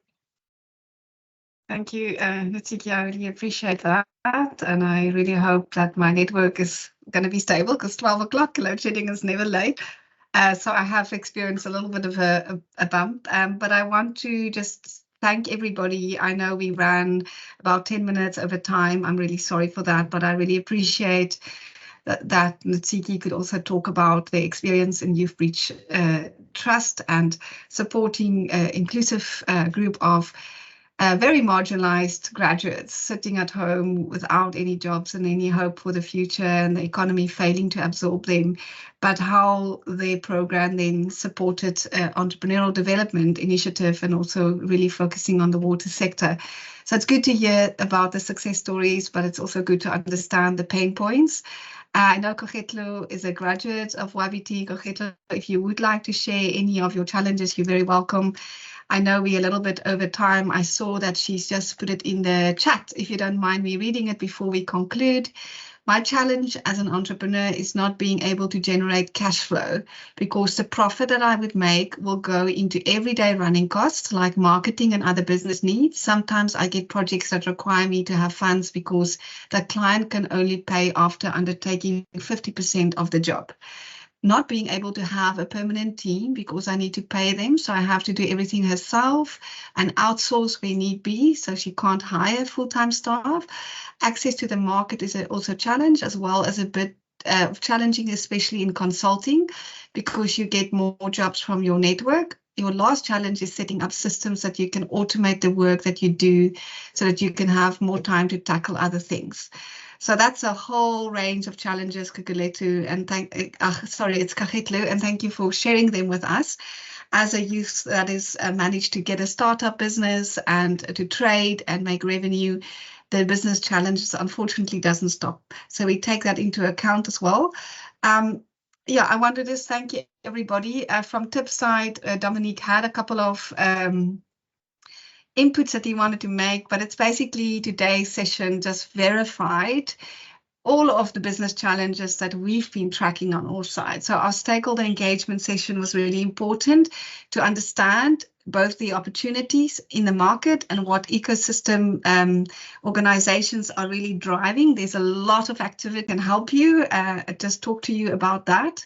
So thank you, everybody. We will definitely circulate a copy of the presentations, and we will also be doing a formal write-up of this workshop report that we'd like to share with all the stakeholders. And we look forward.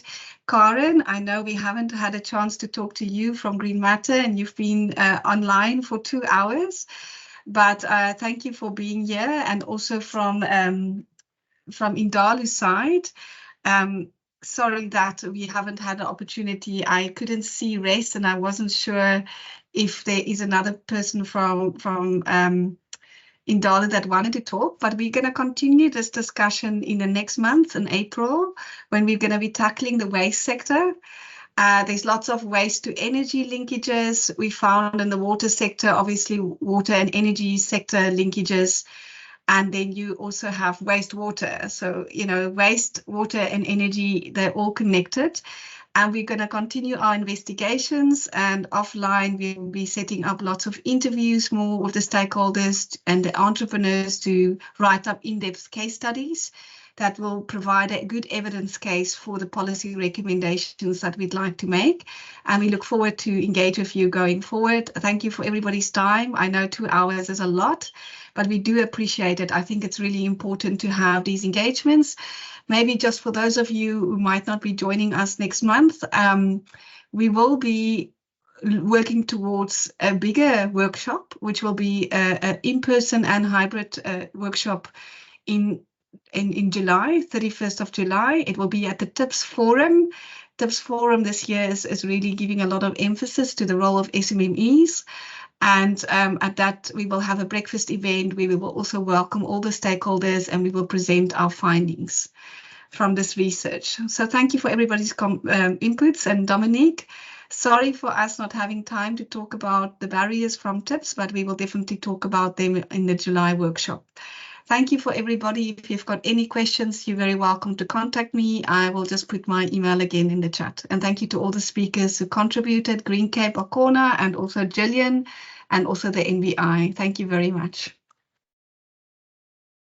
I'm going to wrap the session up. Let me just put my email in the chat. You're very welcome if anybody's got any questions to contact me. Thanks, Gillian. Thank you, Okona, and have a lovely day further, everybody. Thanks to my team also. Goodbye. Thank you.